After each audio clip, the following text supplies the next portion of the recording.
Today, I'm joined by Ivan Shaw, a Holocaust survivor, ahead of tomorrow's Holocaust Memorial Day. Ivan, thanks for joining us on the show. He was born in 1939 in Yugoslavia, and in 1944, which is the year of my father's birth, he was 5 years old. What happened? In March 1944, the Germans invaded the former Yugoslavia. My family came under German control. With a very short space of time, they began to transport the Jews, and within 2 months, 430,000 Jews were transported from Yugoslav and Hungary to Auschwitz. Most of them never came back. My parents, my mother and father, were taken away to an assembly point in Novi Sad, where I was born, and they were told they're going to some labour camp in the east to work for the German war effort. Before they went, they put me with one of my father's sisters who lived nearby in Novi Sad, who wasn't taken in those transports. They thought I'd be safe. They thought they'd go to this camp in the east, come back after the war and collect me. But they never came back, and I wasn't safe. I was with my aunt, Erji, for about a couple of weeks, for I was betrayed by one of the neighbours. When you say betrayed, Ivan, what do you mean by that? Well, they informed the German Gestapo or the police that there was a little Jewish boy in hiding. 5 years old? I was 5 years old. And somebody did that to you? Yes. They betrayed a little boy of 5. I can't understand the mentality behind that. That's what happened. The police picked me up. They took me to a solitary prison cell where I stayed overnight. And I was taken to a transit camp. And I was in this transit camp for about 10 days. It was pretty filthy. No food. Who looked after you, Ivan, in the transit camp? I don't know. I was 5 years old. Didn't know what was happening to me. My parents had gone. Don't know where they'd gone. There was minimal toilet facilities, no food or very little food. What there was inedible. No blankets or beds to sleep in properly and cover yourself at night. It's horrendous. So, was there other children there?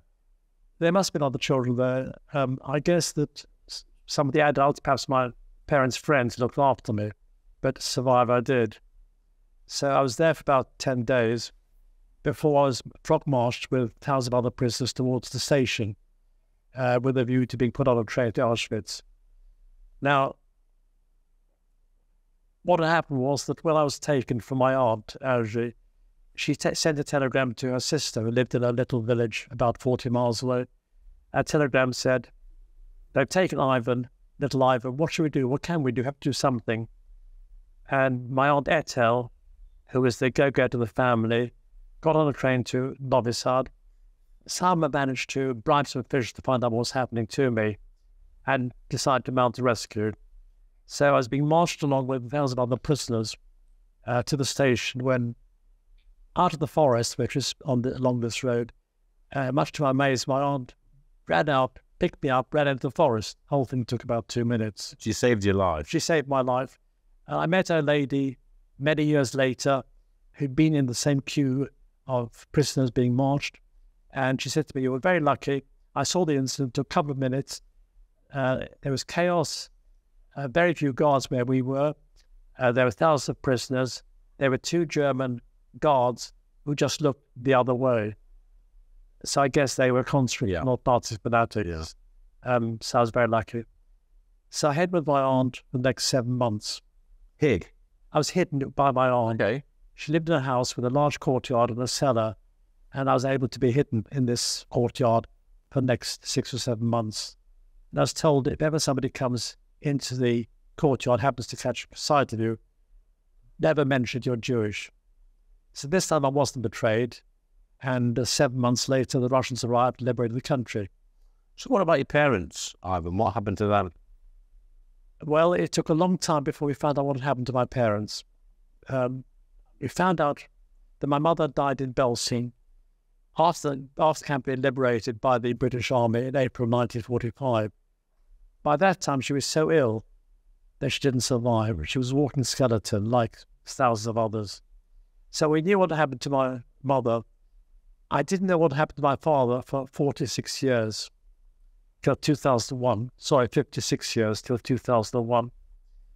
I kept on writing to various tracing services, Red Cross in Geneva, and I kept on getting negative response. Sorry, don't know what happened, no information. Yeah. In 2001, I'd again written to the Red Cross in Geneva, and I got a reply. We've got some new documentation out of the former USSR. Why don't you write to the museum in Auschwitz? They may have more information. Okay. I wrote to Auschwitz, and they wrote back very quickly. Your father arrived in March 1944. He was transported to Buchenwald in Germany on the 26th of January 1945, the day before the camp was liberated by the Russians. We don't know what happened to him in Buchenwald. Why don't you write to the museum in Buchenwald? Which I did. And again, I got a reply fairly quickly. They said, your father arrived on 27th of January 1945, Holocaust Memorial Day, the day that the camp was liberated by the Russians. But he arrived in Buchenwald. He was so weak, he couldn't even give us his name. But we identified him by the tattoo number on his inside of his arm. So the Germans were sending prisoners at the end of the war, which they were losing, into Germany with passenger lists. I mean, the bureaucracy behind this is mind-boggling, but at least it enabled the authorities of Buchenwald to identify my father. And they said he was so weak, he couldn't pronounce his name, but he recognized it. He died more or less on arrival. Ivan, how can human beings be so cruel to each other? I don't know. I don't understand. But I see it happen again today. So we haven't done very much. I'm going to bring in some young people in now. We've got Dominique and we've got Noah. You've got a story to tell, how it affected your family.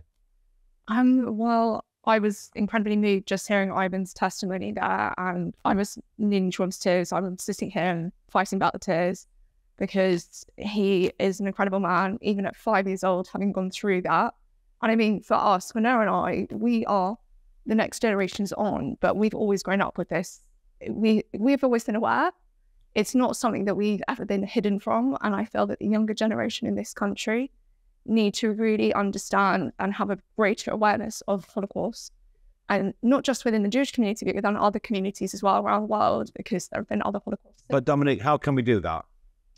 I think there needs to be wider education in schools. I mean, I went to a Jewish school. I mean, Noah did as well. So we were constantly told about it growing up. I mean, my family have been here for 8 generations. Yeah. We are British Jews. We're really proud. I had a great-grandfather who was a refugee from Hungary. He had to get smuggled out. He was studying as a doctor in Prague. He was smuggled out on a boat. His immediate family as well were living in Paris. They were miraculously hidden during the Holocaust by their next door neighbours. They saw them on the list of people to be deported to the camps. And their next door neighbours were part of the French resistance. And they said to them, they knocked on the door one day and they said, you need to come with us quick. You don't have any time, but you're going to be going off to Auschwitz today. You need to trust us. And my great-great-grandmother said to her son, my great-grandfather's brother, I can't do this. I'm too old. She was in her mid-50s. It's no age. I'm too old. Forget about me. I can't cope with this. They had to leave her, just pack their stuffs up and just trust the fact that their neighbours were being honest, good people. And thank God they did, because they hid them for 5 years. My great-great-uncles, they came out, they were like 5 and 7 by the time they came out because they were hidden in a shed. They didn't see any daylight. By the time they came out, they had grey hair. They were 10 and 11 by the time they came out. It's insane. And my great-grandfather, when he came to England, he had nothing. He was an incredibly educated man. He was a doctor in his own right. He had no recognition here. He had to start again from scratch. And he was brought in to Bournemouth. He went to a synagogue and he was found by a local Jewish family and saved a young Jewish girl who was my cousin. And they took him in and he retrained. But, you know, lots of refugees had nothing to the country but became proud. Noah, you're a young Jewish man. You've listened to Ivan's story and Dominique's, and it is incredibly emotional to listen to these stories. Have you got a story to tell people on this special day tomorrow? I think my story is that there are people my age out in Israel fighting during this conflict, and this conflict that is affecting the whole world at the moment, which makes this Holocaust Memorial Day so poignant, because it's happening right now. And you spoke about the lack of humanity, Ivan, and there is a lack of humanity. I went to a Jewish school, as Dominique was saying, and we had to go through security every day. and that security has only been heightened. And that, as a 22-year-old, is utterly terrifying to think that you can't walk down the street without being in fear, without looking over your shoulder. And no young person should have to look over their shoulder, especially not in London, where I'm from, or anywhere. And it's heartbreaking. And to think there are people my age fighting for this cause who are tragically dying. But also there is heightened anti-Semitism over here. The CST recording anti-Semitism that is off the charts, the highest it has ever been since the Second World War. Okay. It's heartbreaking. Well, thanks, Dominique. Thanks, Noah, for that. That was incredibly moving. Ivan, after the war, I think when you was 9 years old, you came to this great country of ours to resettle. How did that happen? And how, as a young Jewish boy, you know, seeing all those horrors of the war, how did you adjust to life in this country? Well, what had happened was that my mother's sister had moved to England, into London before the war. Okay. And when they found out my parents hadn't come back from the camps, they decided to adopt me. So I came here at the age of 9. I came here, I had never met my aunt or uncle. I didn't know anybody here. I couldn't speak a word of English. And it was very difficult. I went to school, and I was the only boy in the whole school who wasn't English, who couldn't speak the language. Now, obviously today, it'd be totally different. I guess as a 9-year-old, you've been in hiding in different places. You've been sent to detention centres, sent on marches to go to, which is basically a death camp. How does a 9-year-old cope with all that? You have to. You just have to move. You have to cope with, I think, with difficulty. I think the first few years of my life in England were very difficult. I come to a strange country, couldn't speak a word of English. I didn't know anybody. It took me some time to adapt. Okay. I suppose at some stage there could have been a chance that you would have been able to stay in the former Yugoslavia, as it was, but you decided to come here because you've got family here. You think that you made the right choice in coming to the UK? Well, by 1947, Yugoslavia had been invaded by the Germans, then by the Russians, and then there'd been a civil war, and the communists had come out on top. And it was a communist country. Life was very difficult there. Economically, not much in the shops, continual blackouts. So certainly, materially, in terms of comfort, I had a much easier life coming here, a much better life than I would have had I stayed there.